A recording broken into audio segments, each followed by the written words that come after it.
Welcome to our complete guide on setting up an E-Trade account. Today, we'll explore the benefits of this robust trading platform.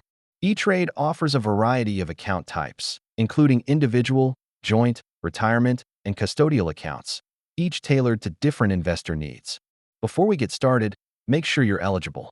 This includes being over 18 years old, having a valid social security number, and an address. Let's walk through the process of creating your E-Trade account step by step. It's simple and straightforward. Gather these documents, your ID, social security number, and any relevant financial information to streamline the setup. Once your account is set up, you'll need to fund it. You can do this via bank transfer, check, or wire transfer. E-Trade offers a wide range of investment options, from stocks and ETFs to mutual funds. Choose what fits your investment strategy best. Navigate your new account dashboard with ease.